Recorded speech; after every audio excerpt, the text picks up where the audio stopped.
Hi guys, this is Chetan Prakash and you are watching Net Rankers. तो चलिए जी, काफ़ी important video होने वाली है आपके लिए, क्योंकि इस वीडियो में मैं आपको बताऊंगा डाइवर्सिटी इन लिविंग वर्ल्ड। ये वीडियो गाइज आप कोई भी देख सकते हो, अगर आप नीट की प्रिपरेशन कर रहे हो या आप पैरामेडिकल की प्रिपरेशन कर रहे हो, नर्सिंग की प्रिपरेशन कर रहे हो, सभी के लिए बिल्कुल कॉमन वीडियो है ये। ठीक है, इसमें मैं गाइज आपको वो वाले पॉइंट बताऊँगा यार, जो मतलब बिल्कुल ही इससे अलावा मतलब इसके अगर आपने बिल्कुल भी एनसीईआरटी नहीं पढ़ी है, ठीक है, तो ये पॉइंट अगर आप क्लियर कर लेते हो तो ये आपकी लास्ट लैब रिवीजन के लिए गाइस। ठीक है, बिल्कुल लास्ट की, जब आपके 1-2 दिन रह जाएंगे पेपर के। ठीक है, तो वैसे पहले भी देख सकते हो, वैसे मैंने एनसीईआरटी बड़ी डीपली पढ़ी हुई है यार, देख सकते हो कितनी गंदी सी एनसीईआरटी कर रखी है मैंने। ठीक है, तो अभी लिविंग वर्ल्ड का हम डिस्कस करते हैं। तो देखिए, ये जो हमारा चैप्टर है unit diversity in living world, ठीक है, उसका जो हमारा पहला चैप्टर है दी लिविंग वर्ल्ड, उसको हमने आज उसको उठाया है। ठीक है, तो देखिए ये पहला पेज है गाइस। ठीक है, चैप्टर का जो यूनिट शुरू होती है उसका ये पहला पेज है। देखिए मैंने हाइलाइटर से यहाँ पर हाईलाइट किया हुआ है, मैं आपको पूरी एनसीईआरटी नहीं पढ़ाऊंगा इसमें।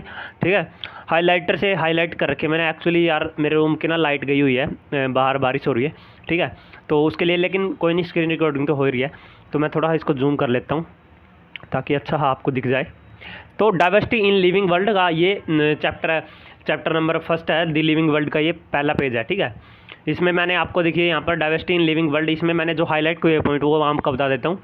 देखिए बायोलॉजी क्या है, biology the science of life and living process. ठीक है, बायोलॉजी में क्या हम लिविंग प्रोसेस को डिस्कस करते हैं, लाइफ को डिस्कस करते हैं, लाइफ को समझने की कोशिश करते हैं। ठीक है, बायोलॉजी के अब आपको देखिए अभी इस पॉइंट से बायोलॉजी के आप डिफरेंट टाइप्स की ब्रांच बना सकते हो, बोटनी, जूलॉजी, माइक्रोबायोलॉजी, पैरासाइटोलॉजी, सारा बायोलॉजी में आता है गाइस। ठीक है, मेडिकल सब सारा चीज़ ये बायोलॉजी में आता है। ठीक है, तो बायोलॉजी एक लाइफ को समझने की साइंस है। ठीक है, लाइफ को समझने की, ठीक है, लाइफ साइंस बोलते हैं ना हम, लाइफ को समझने की, लाइफ फॉर्म्स को समझने की साइंस है।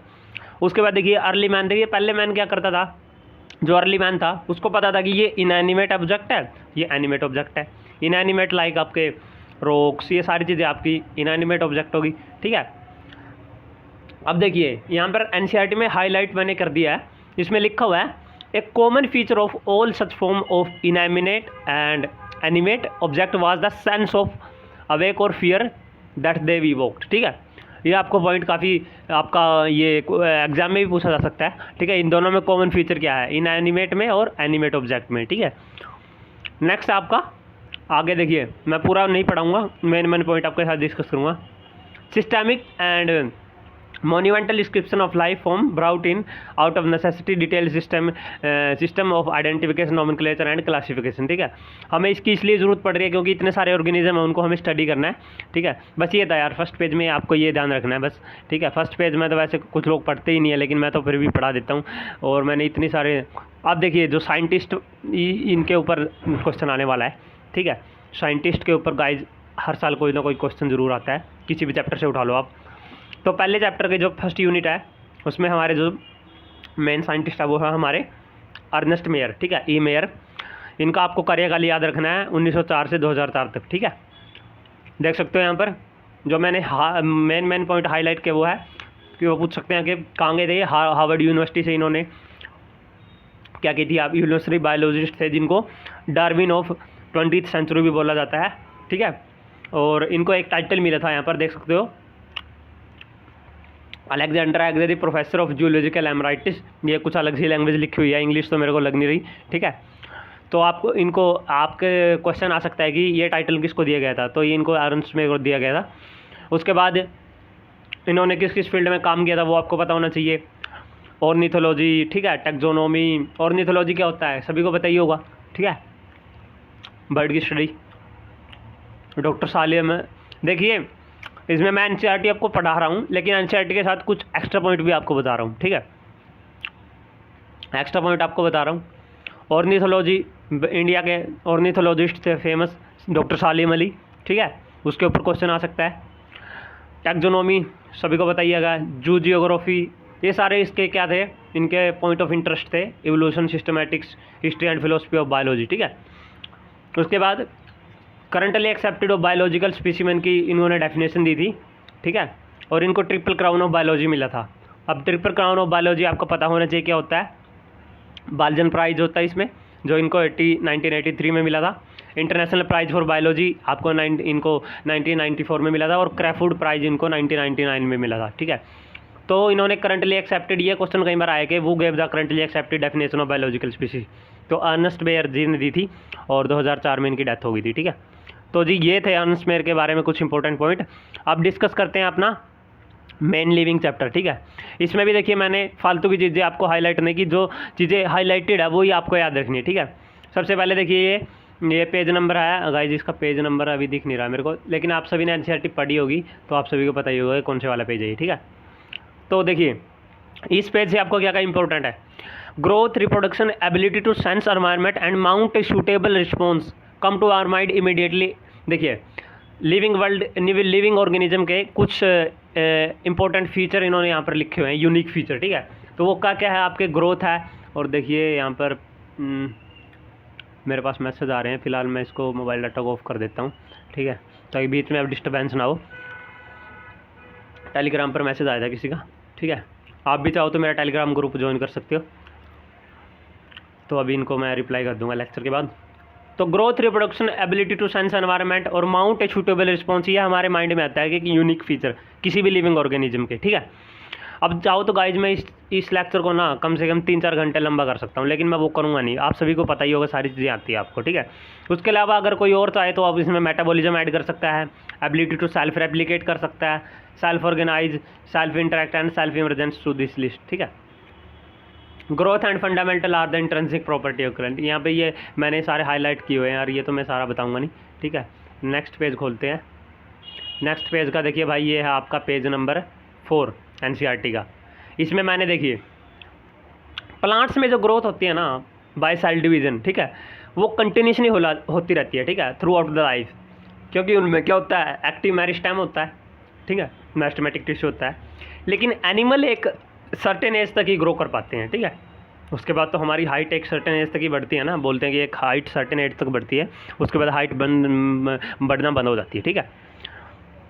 अब देखिए in majority of higher animal and plants growth and reproduction are mutually exclusive event, ठीक है। ग्रोथ और जो रिप्रोडक्शन है म्यूचुअली एक्सक्लूसिव इवेंट है, ठीक है। Living organism growth is from, देखिए अब देखिए इन लिविंग ऑर्गेनिज्म, लिविंग में और नॉन लिविंग में इन्होंने बताया भाई, ठीक है। लिविंग ऑर्गेनिज्म में जो ग्रोथ है गाइस वो आपकी इनसाइड से होती है, ठीक है, इनसाइड से सेल डिवीजन होता है। तो growth therefore can not be taken as a defining property of living, क्योंकि देखिए जो नॉन लिविंग ऑर्गेनिज्म होते हैं उनमें ग्रोथ आउटसाइड से होती है, लिविंग में अंदर से होती है। आउटसाइड से कैसे होती है भाई, माउंटेन ग्रो करते हैं, जमा होता रहता है मटेरियल, ठीक है, ये सारी चीज़ें आपने पढ़ी होगी एनसीईआरटी में। तो मैंने मेन पॉइंट हाईलाइट किए हैं। उसके बाद है reproduction. Reproduction like wise is a characteristics of living organism, ठीक है। उसके बाद देखिए आपने क्या याद रखना है, आपको ईस्ट में और हाइड्रा में हमें बडिंग देखने को मिलती है। ये क्वेश्चन आ सकता है कि बडिंग किस किस में देखने को मिलती है, ईस्ट में और हाइड्रा में, ठीक है। ईस्ट एक फंगस है, हाइड्रा आप सभी को बताइए होगा एनिमल है एक, ठीक है। शिलेंट्रेटा, जो आपका शिलेंट्रेटा चैप्टर है उसमें एग्जाम्पल आता है हाइड्रा का, ठीक है। तो ईस्ट एक फंगस है। उसके बाद प्लेनेरिया फ्लैटवॉर्म है, जो इसमें ट्रू रीजनरेशन मिलती है हमें, पूरा ऑर्गेनिज्म क्या कर रीजनरेट कर जाता है, ठीक है। अब देखिए ये पॉइंट गाइस 3-4 बार क्वेश्चन आया है नीट में आपका, the fungi, the filamentous algae and the protonema of moss, these all multiply by the fragmentation, ठीक है। ये फ्रेगमेंटेशन क्या है, एक वेजिटेटिव रिप्रोडक्शन का एक मीन है, ठीक है। When it comes to unicellular organism like bacteria, like unicellular algae और like amoeba, reproduction is synonymous with growth. यानी कि देखिए बैक्टीरिया में क्या होता है, बैक्टीरिया ग्रो करता है, ग्रो करके क्या करता है, डिवाइड करता है। अब उसका वो रिप्रोडक्शन भी एक तरह से है, सेल डिवीजन भी एक तरह से है, ठीक है। तो आप उसको सिनोनियम्स बोल सकते हैं, यानी कि रिप्रोडक्शन इज सिनोनियम्स विद, यानी कि उसकी ग्रोथ भी हो रही है और रिप्रोडक्शन भी हो रहा है, यानी कि increase in number of cells, ठीक है। तो ये आपको पॉइंट याद रखना है। अगला है स्टीराइल कौन कौन है, म्यूल्स है, स्टीराइल वर्कर भी है, इनफर्टाइल ह्यूमन कपल है, इनमें रिप्रोडक्शन नहीं होता, ठीक है। ये रिप्रोड्यूस नहीं कर सकते, म्यूल नहीं कर सकते, खच्चर होते हैं वो नहीं कर सकते, स्टीराइल वर्कर भी नहीं कर सकती आपको, इनफर्टाइल ह्यूमन कपल तो कर ही नहीं सकते। Another characteristics of life is metabolism. Metabolism आप सभी को पता ही होगा, मेरे को बताने की जरूरत नहीं है, ठीक है। नेक्स्ट पेज पर मूव करते हैं। नेक्स्ट इज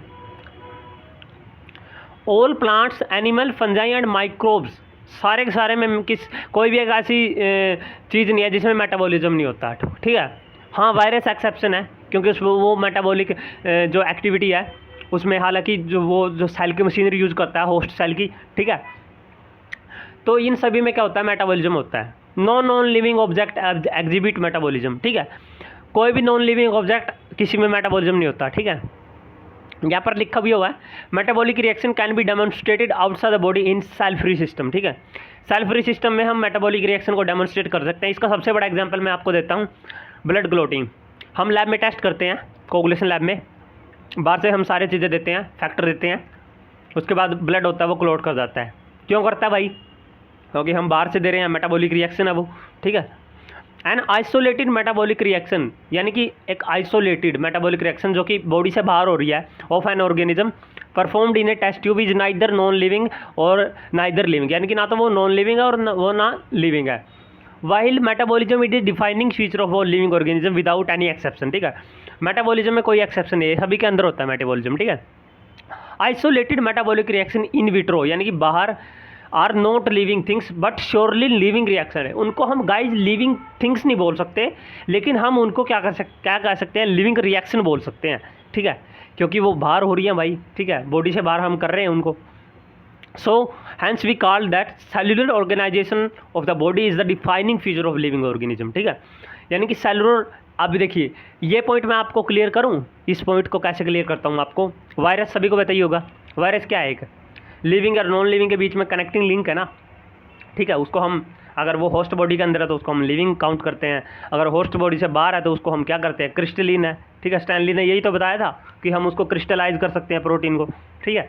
तो वही है कि सेलुलर ऑर्गेनाइजेशन होना ज़रूरी है किसी भी लिविंग ऑर्गेनिज्म, किसी भी लिविंग फॉर्म को मतलब वो होने के लिए, ठीक है। लिविंग फॉर्म को डिफाइनिंग फीचर है ये गाइस, ठीक है, सेलुलर ऑर्गेनाइजेशन, ठीक है। नेक्स्ट है the most obvious and technically complicated feature of all living organism is ability to sense their surrounding. भाई सभी के अंदर एक सेंस है, सराउंडिंग मतलब सेंस होती है सभी के अंदर, अपने सराउंडिंग में क्या हो रहा है सभी को पता होगा, ठीक है। इसको आप तो ह्यूमन से भी कनेक्ट कर सकते हो, ठीक है। सराउंडिंग और environment and respond to these environmental stimuli which could be physical, chemical और बायोलॉजिकल, ठीक है। सभी के अंदर सेंस होती है। सो all organism from prokaryotes to the most complex eukaryote can sense and respond to the environmental cues, ठीक है। एनवायरमेंटल चेंज को वो सारे के सारे सेंस करते हैं, कोई आपका प्रोकैरियोट हो, बैक्टीरिया हो, या सबसे मोस्ट यूकैरियोट हो, ह्यूमन बीइंग हो, सभी क्या करते हैं, सेंस करते हैं, ठीक है। फोटो पीरियड जो आपको बताऊंगा, photo period affect reproduction in seasonal breeder both plant and animal, ठीक है। फोटो पीरियड रिप्रोडक्शन को बहुत अफेक्ट करता है गाइस, ठीक है। अब देखिए ह्यूमंस की बात करते हैं। ह्यूमन एक ऐसा जीव है जिसमें सेल्फ कॉन्शियसनेस की प्रॉपर्टी पाई जाती है, ठीक है। यानी कि वो खुद के प्रति कॉन्शियस है, ठीक है। Consciousness therefore become the defining feature of living organism, क्योंकि सेल्फ कॉन्शियस है ह्यूमन बीइंग, ठीक है। तो इसलिए कॉन्शियसनेस हम जो लिविंग ऑर्गेनिज्म है उनके हम डिफाइनिंग फीचर बोल सकते हैं, ठीक है। लेकिन इसमें भी आपकी आ जाती है, ओह शुक्र है भाई लाइट आ गई, ठीक है। तो देखिए जो कोमा में पेशेंट होते हैं गाइस, ठीक है, जो कोमा में हॉस्पिटलाइज्ड पेशेंट होते हैं उनमें तो सेल्फ कॉन्शियसनेस नहीं होती ना, ठीक है। अब इन्होंने क्वेश्चन किया एनसीईआरटी कि उनको आप लिविंग कहेंगे या नॉन लिविंग कहेंगे, ये भाई आप अपने ऊपर डिसाइड करके बताओ, ठीक है। नेक्स्ट है properties of tissue are not present in the constituent cell, ठीक है। देखिए टिश्यू किस चीज़ का बना होता है, सेल्स का बना होता है, ठीक है, सेल्स का बना होता है टिश्यू। अब देखिए प्रॉपर्टी होती है जो टिश्यू की, वो आपकी सेल्स में नहीं लाई करती, जो सेल्स इंटरैक्ट करती हैं आपस में, म्यूचुअल एक्सचेंज होता है मटेरियल्स का, उसके ऊपर डिपेंड करता है। यानी कि properties of tissue are not present in a constituent cell but arise as a result of interaction among the constituent cell, ठीक है। तो ये पॉइंट आपको क्लियर होना चाहिए गाइस। जो मैंने हाईलाइट किया ना, ये डायरेक्ट क्वेश्चन है यार, ये बिल्कुल डायरेक्ट क्वेश्चन है। तो एक बार फीडबैक जरूर दीजिएगा कमेंट बॉक्स में कि कैसी थी वीडियो, ठीक है। नेक्स्ट है वो है बिफोर वी कैन से, देखिए यहाँ पर मैंने एक पॉइंट और हाईलाइट किया हुआ आपके सामने, therefore we can say that living organism are अब देखिए लिविंग ऑर्गेनिज्म की ये सारी प्रॉपर्टी है, they are self replicating, they are self evolving, they are self regulating interactive system capable of responding to the external stimuli. ठीक है, तो ये डायरेक्ट स्टेटमेंट आपकी आ सकती है एनसीईआरटी की। मेरे तो बुक भरी हुई है भाई, देख सकते हो, इतनी एक्स्ट्रा इन्फॉर्मेशन मैं लिखता रहता हूँ, आप भी ऐसे ही कर सकते हो। फालतू का जो ये स्पेस होता है इसको आप कवर कर सकते हो। उसके बाद है ये है आपका पेज नंबर 6 है ये। ठीक है, पेज नंबर 6 है। यहाँ पर देखिए मैंने पहला पॉइंट जो हाईलाइट किया वो है, if you were to increase the area you make observation. देखिए बायोडाइवर्सिटी वाला ये आ गया, ये बायोडाइवर्सिटी वाला कॉर्नर आ गया। अब देखिए जब आप बायोडाइवर्सिटी को देखने जाते हो, एरिया पे रिसर्च जो फील्ड स्टडी करते हो, तो जैसे जैसे आप एरिया को इंक्रीज कर जाते हो तो बायोडाइवर्सिटी इंक्रीज होती रहती है। ठीक है, ये तो आपने जो आपका बायोडाइवर्सिटी एंड कंजर्वेशन चैप्टर है उसमें भी आपको पढ़ने को मिलेगा कि जब आप एरिया को बढ़ाते हो तो उसमें स्पीशीज़ का लेवल है वो भी इंक्रीज हो जाता है। ठीक है, वही वाली लाइन यहाँ पर लिखी हुई है। अगला पॉइंट आपको क्या याद रखना है guys, the number of species that are known and described today are 1.7 से 1.8 मिलियन की रेंज में है, यानी कि इतनी स्पीशीज आज डिस्क्राइब हो चुकी हैं। ठीक है, अगला पॉइंट आपको, we should remember here that as we explore new area and even the old one. ठीक है, देखिए स्पेसिएशन जो प्रोसेस है वो होता रहता है। अगर आपने आज कोई नया एरिया एक्सप्लोर किया है उसमें तो आपको न्यू स्पीसीज मिलेगी। अगर आप कुछ दिनों के बाद, अगर मान लो आपने आज एक एरिया को एक्सप्लोर किया, आप उसको छोड़कर 10 साल बाद दोबारा एक्सप्लोर करते हैं, तो आपको वहाँ भी even in old area new organism are continuously being identified. क्योंकि देखिए स्पेसिएशन होता रहता है गाइज, ये गाइज एक चलता ही रहता है। ये एक तरह से मतलब जो इवोल्यूशन प्रोसेस है, इवोल्यूशन प्रोसेस है वो होता रहता है। अगर आप दोबारा आकर उसी जगह को फिर इन्वेस्टिगेट करोगे और वहाँ पर स्पीसीज काउंट करोगे तो वहाँ स्पीसीज काउंट ज़्यादा मिलेगा आपको। ठीक है, क्योंकि देखिए वही वाली इन वाली बात आ गई ना। ठीक है, नेक्स्ट है वो है, अब देखिए नोमेनक्लेचर वाला हिस्सा आ गया अब। ठीक है, नोमेनक्लेचर क्यों ज़रूरी है, क्यों ज़रूरी है, जैसे कि मैंने पहले ही बताया था, कोई भी ऑर्गेनिज्म है गाइज उसके लोकल नेम अलग होते हैं। ठीक है, उसका लैंग्वेज वाला नेम अलग होता है। अब देखिए आप पोटैटो को ही लगा लो, कोई लोग बटाटा बोलता है उसको, हम आलू बोलते हैं, कुछ और जगह कुछ और बोलते हैं उसको। प्याज को देख लो गाइज आप, ठीक है, हरियाणा में प्याज को गड्ढा बोलते हैं। ठीक है, और आपका जो ये क्या कहते हैं, आपका पंजाब वाले एरिया में चले जाओ आप, तो वहाँ पर प्याज को क्या बोलते हैं आप, गंडा बोलते हैं।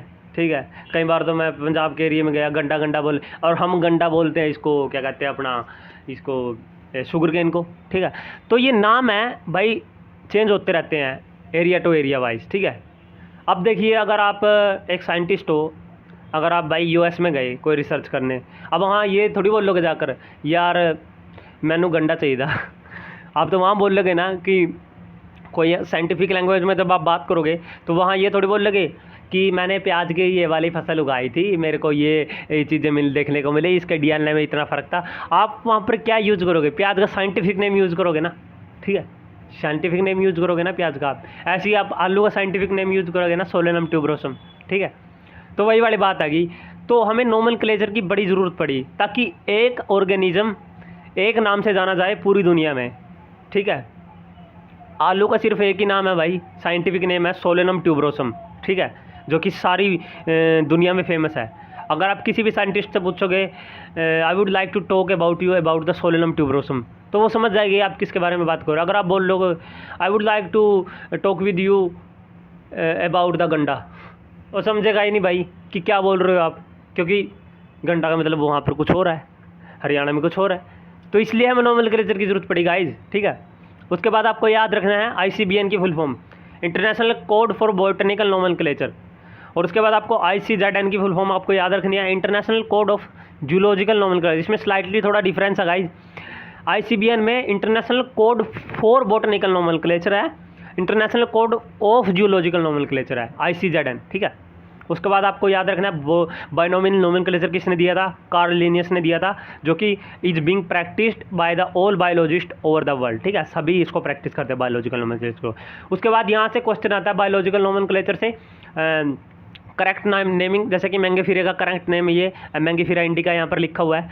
उसके बाद देखिए यहाँ पर इन्होंने बताया कि मैंगेफिरा क्या है, जीनस को रिप्रेजेंट कर रहा है, इंडिका क्या कर रहा है, स्पीशीज़ को रिप्रेजेंट कर रहा है, पर्टिकुलर स्पीशीज़ या स्पेसिफिक एपिथेट। उसके बाद ये सारे आपको याद कर लेने हैं। इनके जो नोमेनक्लेचर के जो रूल्स है, बायोलॉजिकल नोमेनक्लेचर के जो रूल्स है, उनमें आपके आ जाते हैं कि सबसे पहले आपका जो बायोलॉजिकल नेम है आपके ये जर्नली लैटिन में होते हैं, लेकिन लिखा जाता है इनको इटैलिक्स में। इटैलिक्स यानी कि आप जो टेढ़े टेढ़े से लिखते हो, यहाँ पर देखिए ये इटैलिक्स में लिखा हुआ है मैंगेफिरा इंडिका, ठीक है। लेकिन ये लैंग्वेज आपकी लैटिन है, ठीक है, और दे आर लैटिनाइज और derive from Latin respective of their origin, ठीक है। और फर्स्ट वर्ड बायोलॉजिकल नेम में हमारा हमेशा जीनस को रिप्रेजेंट करता है, और second component of specific epithet को रिप्रेजेंट करता है। उसके बाद जब आप बायोलॉजिकल नेम को जब आप लिखोगे, हैंड से लिखोगे, तो आपको सेपरेटली अंडरलाइन करना है उसको। अगर आप प्रिंट करोगे, जैसे यहाँ पर प्रिंट हो रखा है, तो इसको इटैलिक्स में आपको प्रिंट करना है, ठीक है।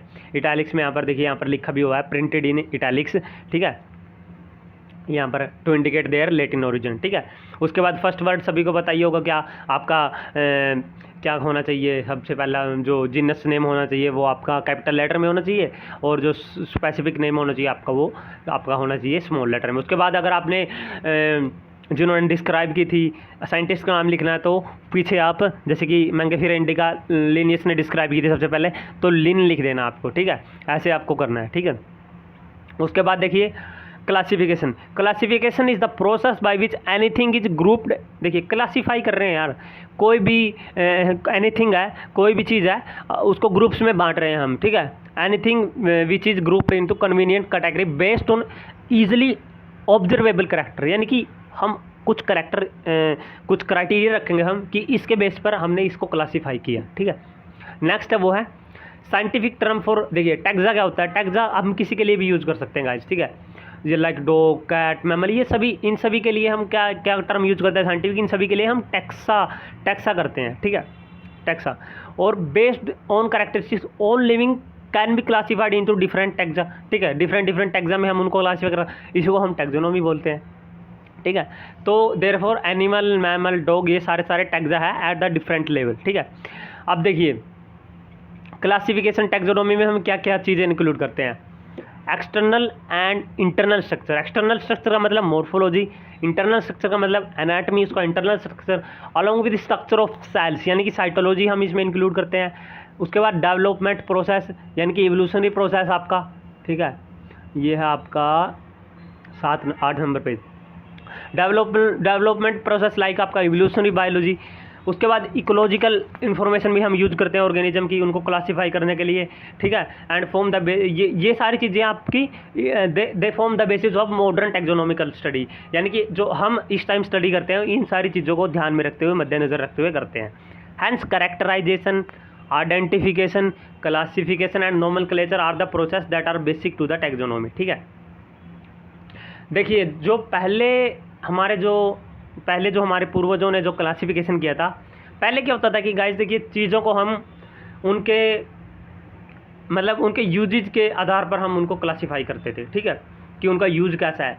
तो अर्लीस्ट जो क्लासिफिकेशन था वो यूजेज के बेस पे था, ठीक है, कि उनसे हमें क्या मिल रहा है, फूड, क्लोथिंग, यानी कि फूड वाले प्लांट अलग हैं, ठीक है, क्लोथिंग शेल्टर वाले प्लांट अलग है, ठीक है, जैसे कि कॉटन हो गया, इनसे कपड़े बनते हैं। तो पहला क्लासिफिकेशन ना बिल्कुल ही नॉन साइंटिफिक था, ठीक है, बिल्कुल नॉन साइंटिफिक था पहले वाला, ऐसे ही कुछ भी किसी में क्लासीफाई कर दिया, ठीक है। अब देखिए यहाँ पर एक लाइन लिखी हुई है, ह्यूमन्स बींग्स वर सिंस लॉन्ग, पहले से not only interested in knowing more about different kind of organism and diversity but also relationship between them, यानी कि जो सिस्टमैटिक्स है, जिसको हम रिलेशनशिप्स, एक दूसरे के ऑर्गेनिज्म के बीच में रिलेशनशिप सब हम डिफाइन करते हैं, जब हम फाइंड आउट करने की कोशिश करते हैं, तो इस ब्रांच को सिस्टमैटिक्स बोला जाता है। और हमारे पूर्वज ना बिल्कुल शुरू से ही सिस्टमैटिक्स की लैंग्वेज को जानते थे, वो शुरू से ही इंटरेस्टेड थे कि ये ऑर्गेनिज्म कैसे कनेक्टेड है एक दूसरे से, ठीक है। और जो सिस्टमैटिक्स वर्ड है ना, ये गाइज एक लैटिन वर्ड से आया है, जिसका जो लैटिन वर्ड है इसका जो सिस्टेमा, ठीक है, सिस्टेमा का मतलब होता है सिस्टमैटिक अरेंजमेंट ऑफ ऑर्गेनिज्म, ठीक है, एक ऑर्गेनिज्म का एक सिस्टमैटिक अरेंजमेंट, ठीक है। तो ये गाइज जो वर्ड है सिस्टमैटिक लैटिन वर्ड से आया है, सिस्टेमा से। और जब लिनियस ने अपनी जो थ्योरी दी थी, अपना जो ये काम किया था सिस्टमेटिक्स में, टैक्सोनॉमी में, तो सिस्टेमा नेचर उन्होंने अपनी पब्लिकेशन का, जिसमें उन्होंने अपना वर्क पब्लिश किया था, तो सिस्टेमा नेचर उन्होंने अपनी किताब का टाइटल रखा था। ठीक है, ये याद रखना आपको। ठीक है, तो बस यही है, ये सारा जो आपका पेज नंबर ये क्या है, पेज नंबर 8 से ये है इंपॉर्टेंट आपका। उसके बाद टैक्सोनॉमिक कैटेगरी पे हम करते हैं classification. Classification is not a single process. Classification एक सिंगल प्रोसेस नहीं है, but involve A hierarchy of step in which each step represent A rank and category. ठीक है, जैसे कि किंगडम, फाइलम, ये सारे क्या है, टैक्सोनॉमिक कैटेगरी है ना, class, order, family, genus, species. ठीक है, उसके बाद देखिए all category together constitute the taxonomy, ये सारे टैक्सोनॉमिकल हायरार्की में आता है ना। और ईच कैटेगरी, हर एक कैटेगरी को हम एक यूनिट ऑफ क्लासिफिकेशन बोलते हैं। ठीक है, इनफैक्ट उसको हम एक टैक्सोन बोलते हैं। ठीक है, in fact each rank represent a taxon. ठीक है, इसको हम यूनिट ऑफ क्लासिफिकेशन बोलते हैं। और देखिए जो सबसे यहाँ पर देखिए, यहाँ पर लिखा हुआ है, ये सारी टैक्सोन के बारे में बताया है। ठीक है, hence taxon can be represent a unit of classification, each rank और टैक्सोन हम यूनिट ऑफ क्लासिफिकेशन बोलते हैं। और जो सबसे छोटी इकाई है, जो लोवेस्ट कैटेगरी है, ठीक है, यहाँ पर लिखा भी हुआ, all organism including those in plant animal have species as a lowest category. Species सबसे छोटी कैटेगरी है गाइस। ठीक है, और किंगडम सबसे बड़ी है। ठीक है, उसके बाद ये आपका देखिए यहाँ पर लिखा भी हुआ है, the basic requirement is the knowledge of character of an individual और ग्रुप ऑफ ऑर्गेनिज्म। ठीक है, उसके बाद स्पीसीज के ऊपर बात करते हैं। Taxonomic study consider a group of individual. Species की आपको सबसे पहले तो आपकी स्पीसीज के बारे में पता होना है कि स्पीसीज होती क्या है। ठीक है, species is a group of individual organisms with fundamental similarities, यानी कि एक ऑर्गेनिजम्स का ग्रुप है जिनमें कुछ फंडामेंटल सिमिलरिटी है। जैसे कि आप ह्यूमंस को ही लगा लो। ठीक है, स्पीसीज हमारी भी अलग अलग है ना, जैसे कि होमो सैपियन है, उसमें भी अलग अलग डिफरेंट रेसेस होती हैं। ठीक है, तो ये सारी ये गाइस एक ऐसा मतलब जिसमें फंडामेंटल सिमिलरिटी पानी चाहिए यार। ठीक है, फंडामेंटल सिमिलरिटीज़। ठीक है, उसके बाद तो ये तो सारी फालतू की बातें लिखी हुई हैं।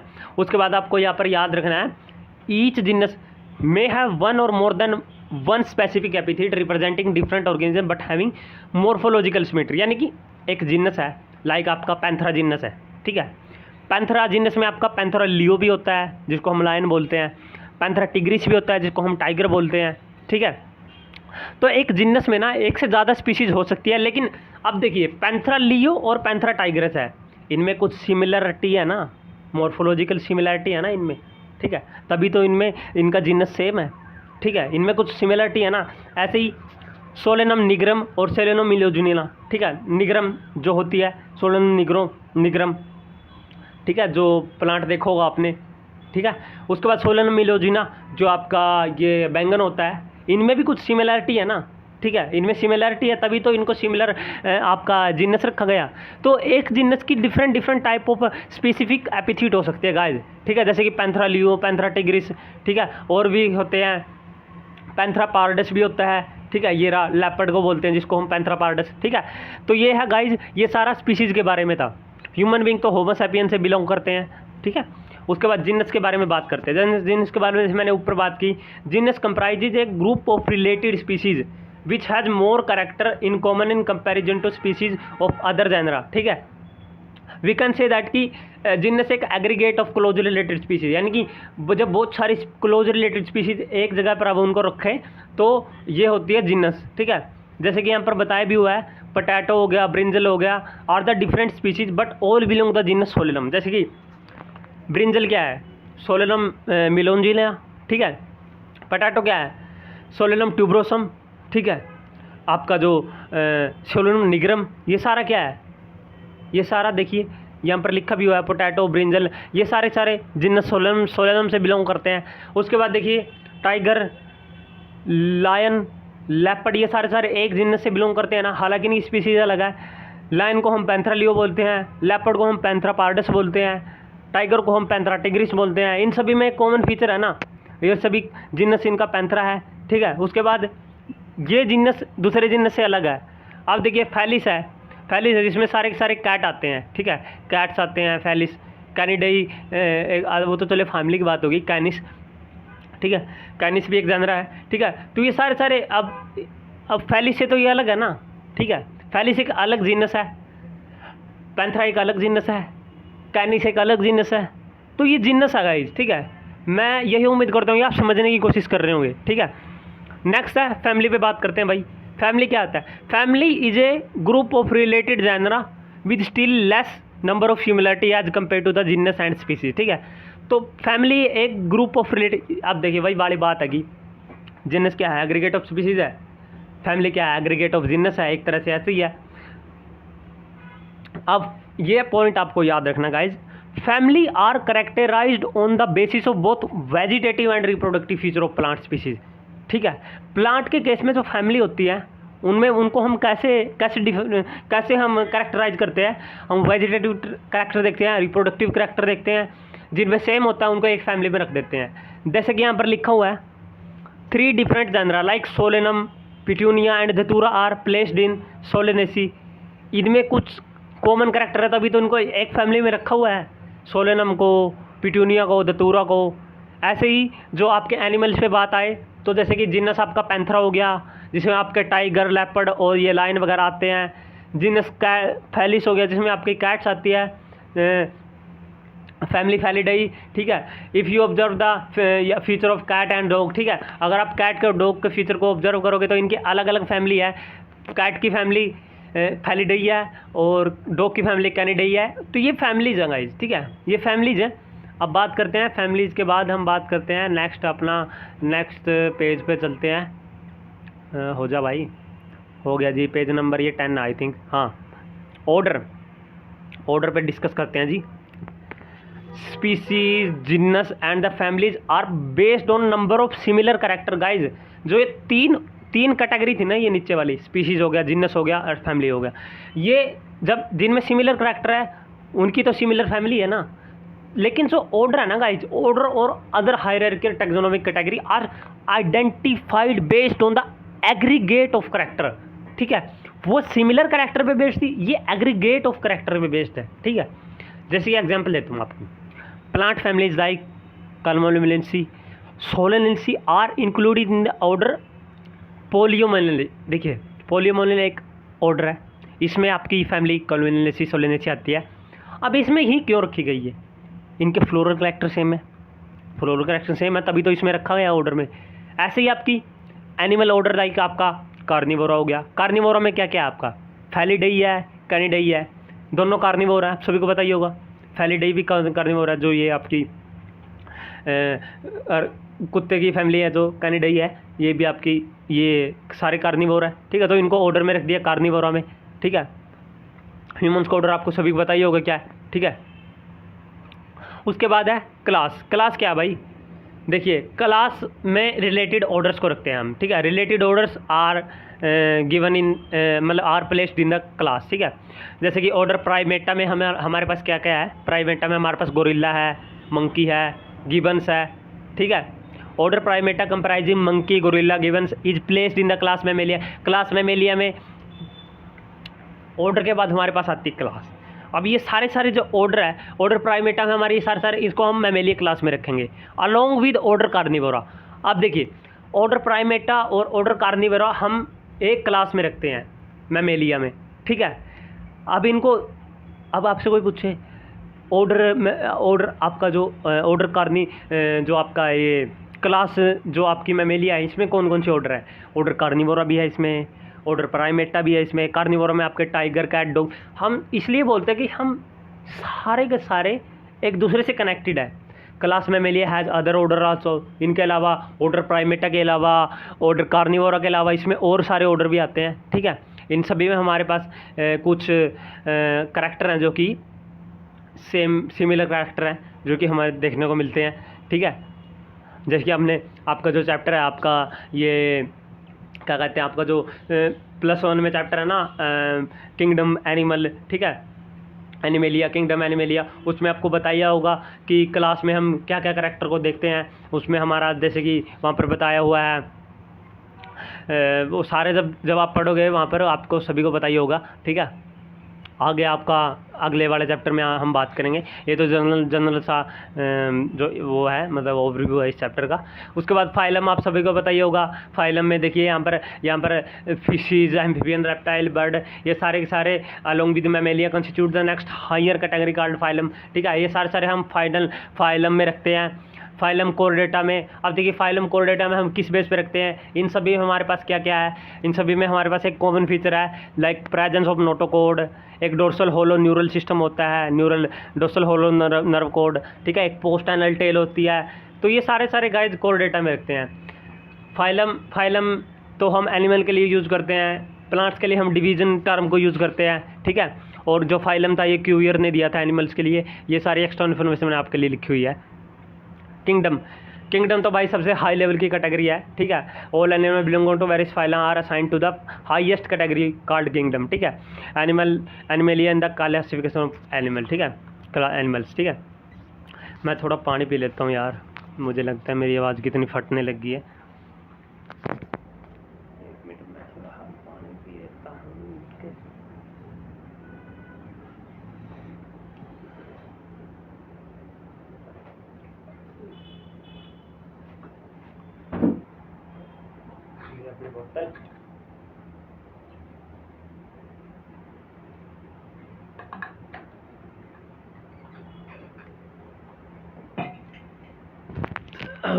हो भाई, अब शांति मिली यार। गाइस वीडियो थोड़ी लंबी हो गई है, माफ़ी चाहूँगा, लेकिन मैं आपके कंसेप्ट को क्लियर करता हूँ। उसके बाद देखिए, जब हम ना as we go higher from speed, यानी कि जब हम नीचे से ऊपर की तरफ जाते हैं तो हमारे जो कॉमन कैरेक्टर है ना वो डिक्रीज होना शुरू हो जाते हैं गाइस। ठीक है, कॉमन कैरेक्टर हमारे डिक्रीज होना शुरू हो जाते हैं। जैसे कि हम स्पीसीज से लेकर किंगडम तक जाते हैं, तो इन्होंने लिखा भी हुआ है, as we go from species to kingdom the number of common character goes on decreasing because lower the taxa more the characteristics that the member within the taxon share. ठीक है, अब देखिए, अभी आपको बताता हूँ मैं इसका, अभी आपको क्लियर करता हूँ। वीट है, मैंगो है, किंगडम में रखे हैं। किंगडम क्या है, प्लांट ही है। लेकिन अगर वीट को आप एक दूसरी वैरायटी से कंपैरिजन करो, लाइक आपकी वीट की, जैसे कि आपकी जो ये आपकी क्या कहते हैं, जो ये होता है यार, मैक्रोनी होती है, मैक्रोनी वीट होती है। ठीक है, इसका साइंटिफिक नेम कुछ और होता है, और जो हमारी ब्रेड वाली वीट होती है इसका साइंटिफिक नेम कुछ और होता है। इन दोनों में कैरेक्टर सिमिलर है। अगर आप इसको मैंगो के साथ कंपेयर करोगे ना, वो तो कुछ अलग ही हो गया ना भाई। ठीक है, उसका फाइलम तो अलग हो गया। ठीक है, यहाँ पर देखिए, यहाँ पर लिखा भी हुआ है, सॉरी इसका तो फाइलम सेम है, एंजियोस्पर्मी है दोनों का। लेकिन अगर इसको आप जिम्नोस्पर्म से किसी और फाइलम से आप इसको लेकिन वही है ना गाइज, आप देख सकते हो, अगर किसी और से क्लास के, अगर आप इसको क्लास के बेस पर करोगे तो दोनों की अलग अलग है ना, वो डाइकोट है, ये मोनोकोट है। तो जैसे जैसे आप ऊपर जाओगे ना तो कॉमन कैरेक्टर है वो आपके डिक्रीज होना शुरू हो जाएंगे। उसके बाद जो ये टेबल है गाइज, आपको याद रखनी है गाइज। ठीक है, ये आपको टेबल आपको टिप्स पे होना चाहिए। इस टेबल से हर साल कोई ना कोई क्वेश्चन जरूर आता है, और डायरेक्ट क्वेश्चन होता है। तो इसका आप स्क्रीनशॉट ले लीजिए, या तो आपके पास एनसीईआरटी है तो आपको कोई ज़रूरत है नहीं, आपने ये पढ़ा ही होगा। और ये खासकर मैंने ऑर्डर वाला ये हाईलाइट इसलिए किया है क्योंकि यहीं से ज़्यादातर क्वेश्चन पूछा गया है। हालांकि फैमिली से भी क्वेश्चन आया है। ठीक है, एनाकार्डिया से एक बार पूछ ली थी मैंगो की फैमिली, लेकिन ऑर्डर पर सबसे ज़्यादा, क्योंकि ऑर्डर एक अलग सी चीज़ है गाइस। ठीक है, अलग से ये है, मतलब अगला है वो है टैक्सोनॉमिकल एड्स के बारे में हम डिस्कस करते हैं। टैक्सोनॉमिकल एड, अब जब हम क्लासिफिकेशन करते हैं, सारी चीज़ करते हैं, इनके लिए हमें कुछ चीज़ों की ज़रूरत होती है, तो उन्हीं को हम टैक्सोनॉमिकल एड बोलते हैं। ठीक है, identification of organism require intensive laboratory. ऐसे नहीं है कि आप किसी को कहीं भी रख दोगे, एक आपका intensive laboratory and field study करनी पड़ेगी आपको, तभी आप उसको रखोगे। ठीक है, the collection of actual specimen of plant and animal species is essential and is the prime source of taxonomical studies. ठीक है, आपको एक्चुअल स्पेसिमेन को आपको देखना है, ऑब्जर्व करना है। These are the fundamental to the studies and essential for training in systematics. Systematics की जब आप ट्रेनिंग लोगे, आप सभी को बहुत सारी चीज़ें वहाँ पर सिखाई जाएंगी। ठीक है, हर्बेरियम सबसे पहली चीज़ आती है जो इसमें है। हर्बेरियम सबसे पहले आपको पता होनी चाहिए क्या चीज़ है। सभी ने बनाया होगा हर्बेरियम, हमने तो बहुत बनाया भाई स्कूल टाइम में। Herbarium is a store house of collected plant specimen that are dried pressed and preserved on the sheet. ठीक है, हर्बेरियम के डायमेंशन मैंने सामने लिखे हुए हैं। ठीक है, यहाँ पर पेस्टिसाइड भी बताया मैंने कि हर्बेरियम में कौन सी पेस्टिसाइड यूज़ करते हैं। ये कुछ एक्स्ट्रा पॉइंट आ गए एनसीईआरटी से हट के। ठीक है, हर्बेरियम आप सभी को बताइए होगा, ये स्टोर हाउस है जिसमें हम प्रेस करते हैं, प्रिजर्व करते हैं, सूखी पत्तियों को लगाते हैं। ठीक है, फ्लोर्स को, पत्तियों को। फ्लोर तो हालांकि सभी ने लगाए होंगे। ठीक है, गुलाब का फूल, उसके बारे में मैं ज़्यादा डिस्कस नहीं करूँगा। नेक्स्ट है herbarium became a store house for the repository for. आप देखिए, हर्बेरियम में अगर एक बार बना लिया तो आप उसको फ्यूचर में कभी भी यूज़ कर सकते हो। ठीक है, उसके बाद आपका सबसे बड़ा क्वेश्चन एक और आता है कि herbarium also serve as the quick referral system in the taxonomical studies. ठीक है, डायरेक्ट क्वेश्चन आ जाता है, which of the following taxonomical aid या which of the following is use as a quick referral system in the systematics. तो आपको herbarium लगाना है उसका। ठीक है, उसके बाद देखिए हर्बेरियम शीट पर आपको क्या क्या मिलना चाहिए, वो आपको इन्फॉर्मेशन, वही इन्फॉर्मेशन आपके पास होनी चाहिए हर्बेरियम शीट के ऊपर। उसको को हम कंप्लीट हर्बेरियम बोलते हैं। उसमें आपका date and place of collection, ठीक है, English name, local name, botanical name होना चाहिए, फैमिली का नेम होना चाहिए और कलेक्टर का नेम होना चाहिए। ठीक है, प्लांट की हाइट, ये सारी चीज़ें मैं वगैरह वगैरह ये कोई मैटर नहीं करती, लेकिन ये सारी चीज़ें आपके हर्बेरियम के ऊपर होनी चाहिए। उसी को कंप्लीट हर्बेरियम बोलते हैं। कई बार क्वेश्चन आता है which of the following is not, मतलब कौन सी जरूरी नहीं है हर्बेरियम पे होना, तो हाइट ऑफ प्लांट कोई मैं वो नहीं करता। ठीक है, हाँ किसी ने डाल दिया तो कोई दिक्कत नहीं है, लेकिन ये सारी चीज़ें आपकी होनी ही चाहिए। बात करते हैं बोटैनिकल गार्डन की। ठीक है, बोटैनिकल गार्डन तो यार सभी ने देखा होगा, मैंने एक व्लॉग भी बनाया है बोटैनिकल गार्डन का। तो ठीक है, आगे आपको दिखाऊंगा, आप चाहो तो मेरे चैनल पर जाकर देख सकते हो। बोटैनिकल गार्डन क्या है भाई? बोटैनिकल गार्डन में हम लिविंग स्पीसीज़ को रखते हैं फॉर द रेफरेंस स्टडी करने के लिए। ठीक है, फेमस बोटैनिकल गार्डन का आपको याद रखना है कि फेमस बोटैनिकल गार्डन जो इंग्लैंड में है, जो लंदन में है, क्यू में है। ठीक है, सबसे फेमस बोटैनिकल गार्डन है वो। उसके बाद इंडियन बोटैनिकल गार्डन हावड़ा में है, इंडिया में। ठीक है, और बोटैनिकल रिसर्च इंस्टीट्यूट आपका लखनऊ है। ये सारे पॉइंट आपको बोटैनिकल गार्डन के आपको याद रखने हैं। म्यूजियम के पॉइंट क्या क्या आपके याद रखने हैं। म्यूजियम देखिए, म्यूजियम एक तो कलेक्शन किस चीज़ का होता है म्यूजियम में? Museum have collection of preserved plant and animal species for the study and reference. ठीक है, ये सारी चीज़ें आपके प्रेजर्व, मतलब आपको प्लांट एंड एनिमल दोनों यूज़ करते हैं म्यूजियम में। ठीक है, प्लांट एंड एनिमल स्पेसिमेन में भी प्रेजर्व्ड इन द एज, आप उसको ड्राई भी यूज़ कर सकते हो, आप उसको ड्राई भी स्पेसिमेन यूज़ कर सकते हो म्यूजियम में, देखा होगा आपने। या जो प्रेजर्वेटिव जार्स होते हैं उनमें भी हम रख सकते हैं। मेडिकल म्यूजियम भी होते हैं जहाँ पर हम कोई भी ऑर्गन, कोई भी डिजीज़ है, डिजीज ऑर्गन है, उसको हम रखने के लिए हमारे मतलब मेडिकल कॉलेज में था। ठीक है, म्यूजियम ऑफ एनाटमी। तो यहाँ पर ये है गाइज आपका म्यूजियम। ठीक है, ड्राई म्यूजियम के बारे में आपको याद रखनी है। उसके बाद जू के बारे में आप सभी को पता ही होगा, हम लिविंग एनिमल्स को रखते हैं उनकी फूड हैबिट्स को स्टडी करने के लिए, उनके बिहेवियर को स्टडी करने के लिए, और इनको नेचुरल एनवायरनमेंट हम देते हैं। ठीक है, नेचुरल हैबिटेट देते हैं हम। देखिए, मैंने दो व्लॉग बनाए हुए हैं, आपको बता दूं। मैंने जूलॉजिकल पार्क है यहाँ पर चंडीगढ़ में। देखिए, चंडीगढ़ की खास बात यह है कि यहाँ पर सारी चीज़ें हैं। ठीक है, चंडीगढ़ में बोटैनिकल गार्डन भी है और जूलॉजिकल गार्डन भी है, जूलॉजिकल पार्क। ठीक है, जूलॉजिकल पार्क आपका यहाँ पर MC जूलॉजिकल पार्क है, चंडीगढ़ से बाहर है, थोड़ा गांव है, छतबीड़। ठीक है, जिसको हम छतबीड़ जू भी बोलते हैं। तो मेरे यूट्यूब चैनल पर आप जाकर उनको देख सकते हो। ठीक है, एक व्लॉग का चैनल है मेरा, वहाँ पर आप जाकर देख सकते हो उस व्लॉग को, क्योंकि यहाँ तो मैं अपलोड करूँगा ठीक नहीं रहेगा ना, ये तो अपना स्टडी का चैनल है। ठीक है, तो महेंद्र ऐसा कुछ नाम है उसका, महेंद्र जूलॉजिकल पार्क। ठीक है, हालांकि नाम तो उसका फेमस छतबीड़ जू के नाम से है। ठीक है, छतगांव है, छतगांव में वो है, चंडीगढ़ से बाहर है। और बोटैनिकल गार्डन है वो आपका पीछे है, यहाँ पर चंडीगढ़ से बाहर है वो भी। ठीक है, सारंगपुर में है वो। ठीक है, ज़्यादा दूर नहीं है चंडीगढ़ से, दोनों आसपास ही है।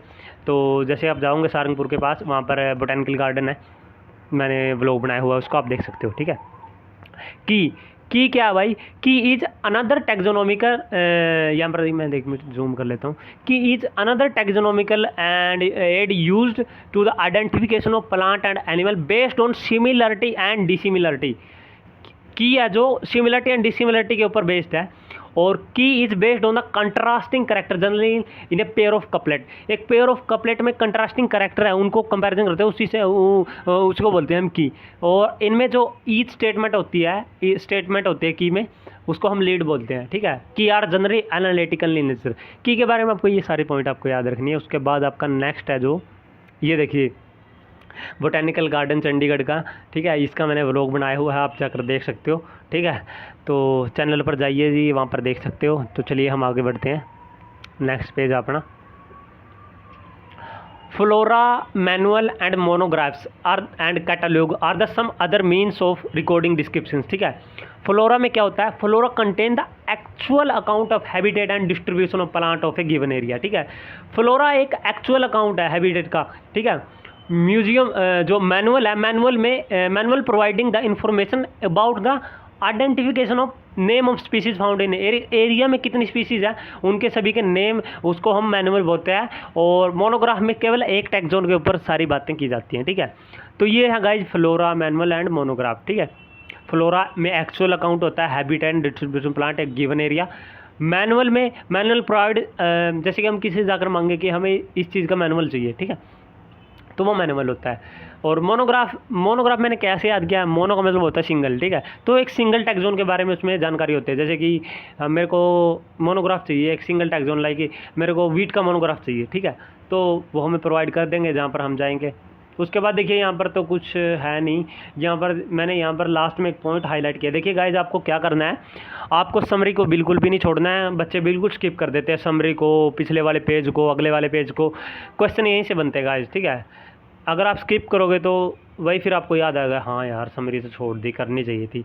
तो टैक्सोनॉमिक की है क्या? टैक्सोनॉमिक की क्या है? Taxonomic key are the tools that help in identification based on characteristics. तो ये लास्ट पॉइंट है, ये मैंने हाईलाइट किया है गाइज। ये जो पॉइंट है ना, मैंने जो हाईलाइट किए हुए हैं, ये आपके काफ़ी इंपॉर्टेंट है यार, बहुत इंपॉर्टेंट है गाइज। इन पॉइंट्स को तो आपको बिल्कुल नहीं छोड़ना है। वैसे तो देखिए एनसीईआरटी का हर एक पॉइंट एक क्वेश्चन है, ठीक है। एनसीईआरटी का हर एक पॉइंट एक क्वेश्चन है, ठीक है। लेकिन ये तो वो वाले पॉइंट है ना, मतलब जिनको आपको पेपर से 1 घंटे पहले या पेपर से 1 दिन पहले आपको इनको रिवाइज कर ही लेना है गाइज। स्टेटमेंट वाइज क्वेश्चन आते हैं यहाँ से। देखिए यार, मैंने अपनी एनसीईआरटी को कितना ख़राब कर रखा है। हर पेज पे मैंने लिखा हुआ है, मैंने कुछ भी खाली जगह नहीं छोड़ी हुई। देखिए हर पेज पर इन्फॉर्मेशन है गाइज, और ये वो वाली इन्फॉर्मेशन है जो प्रीवियस ईयर में आई हुई क्वेश्चन है, ठीक है। तो आप भी ये कर सकते हो, आपका जो एक्स्ट्रा जो एरिया है एनसीईआरटी का उसको कवर कर सकते हो, लिख सकते हो, ताकि आप जब एनसीईआरटी पढ़ो आपको एक्स्ट्रा बुक्स पढ़ने की ज़रूरत ना पड़े। तो आई थिंक ये सबसे अच्छा लगा मेरे को अपना, ठीक है। तो देखिए यहाँ पर ओ भाई, आगे तो आगे आप जाओगे ना, देख सकते हो मैंने पूरी भरी हुई है भाई, ठीक है। कभी टाइम मिला तो आपको ये पॉइंट भी क्लियर करूँगा। फ़िलहाल वीडियो 46 मिनट से ऊपर की हो चुकी है, ठीक है। चलिए जी, कैसी लगी वीडियो आपको लाइक करना है। और बात करें बोटेनिकल गार्डन का व्लॉग, अगर आपने देखना है, वहाँ पर डिफरेंट टाइप की स्पीसीज़ थी जो मैंने आपको दिखाई थी, ठीक है, वो आप देख सकते हो। बाकी जू का व्लॉग भी मैंने बनाया है, वहाँ पर मैंने बहुत सारी चीज़ें दिखाई थी आपको। लेपर्ड दिखाया था, ठीक है, चीता दिखाया था, हाथी दिखाया था, बंदर दिखाया था। भाई इतना अच्छा जू था यार, आप मानोगे नहीं गाइज। वहाँ पर गाइज मैंने इतने खतरनाक जीव देखे थे, नॉकटर्नल चीज़ देखी थी मैंने, नॉकटर्नल बर्ड्स देखे थे वहाँ पर। और भाई वहाँ का जो रेप्टाइल हाउस है ना भाई, एक नंबर का, नेक्स्ट लेवल वाला भाई। इतने मोटे सांप, छिपकलियाँ, नेक्स्ट लेवल की थी भाई, ठीक है। मेरा एक चैनल है गाइस व्लॉग ट्रेजर करके, ठीक है, व्लॉग ट्रेजर करके एक चैनल है, व्लॉग ट्रेजर चंडीगढ़। जब आप व्लॉग ट्रेजर चंडीगढ़ भरोगे ना यूट्यूब पे, आपको वहाँ लिख देना है व्लॉग ट्रेजर चंडीगढ़ बाय चेतन प्रकाश, ठीक है। तो आपको वहाँ पर वीडियोस देखने को मिल जाएगी, आप वो वाला व्लॉग देख सकते हो बोटेनिकल गार्डन का। और एक कैक्टस गार्डन भी है यहाँ पर, ठीक है, एक कैक्टस गार्डन भी है जो कि आपका पंचकुला है, यहाँ पर है कैक्टस गार्डन है। वहाँ पर कैक्टस की इतनी सारी वैरायटीज़ हैं गाइज, बहुत सारी वैरायटीज़ है। कैक्टस गार्डन ही नाम उसका कैक्टस गार्डन है, ठीक है। कैक्टस के ऊपर ही सारी वैरायटीज़ है वहाँ पर, तो वो वाला देख सकते हो आप, अगर आप ज़्यादा ही इंटरेस्टेड रखते हो बायोलॉजी में, ठीक है। वरना तो पढ़ाई करते रहो गाइज, ये बाकी और वीडियोस बाकी बाद में देखना। सबसे पहले आपका कंसेप्ट क्लियर होना चाहिए, आपका एग्ज़ाम क्लियर होना चाहिए, मज़े तभी करना बाद में। तो आपसे ऐसे ही मुलाकात होती रहेगी। आप चाहो तो मेरे को इंस्टाग्राम पर फॉलो कर सकते हो, लिंक आपको मैंने डिस्क्रिप्शन बॉक्स में दे दिया है, वहाँ जाकर आप चेक कर सकते हो। उसके बाद अगर आप चाहो तो मेरा टेलीग्राम का जो ग्रुप है उसको ज्वाइन कर सकते हो, जैसे अभी मैसेज आया था, ठीक है। तो चलिए जी, आपको एक न्यू वीडियो में मुलाकात होगी। मैंने बहुत सारी टिप्स एंड ट्रिक्स की वीडियो बनाई हुई है, वो भी आप जाकर देख सकते हो, ठीक है। तो इसका जो PDF है वो मैंने टेलीग्राम चैनल पर डाल दिया है। वैसे तो डालने की ज़रूरत नहीं थी क्योंकि सभी के पास NCERT होती है, लेकिन फिर भी मैंने डाल दिया था कि आपको ये लास्ट के टाइम जब आप जाओ तो आप ये सारे पॉइंट आप पढ़ सको। ये सारे पॉइंट आपके लिए इन्फॉर्मेशन आपके लिए इकट्ठी मैंने की है, ठीक है। तो चलिए जी, आपसे एक न्यू वीडियो में मुलाकात होगी, तब तक के लिए नमस्कार, सलाम, सत श्री अकाल, थैंक यू बाजी।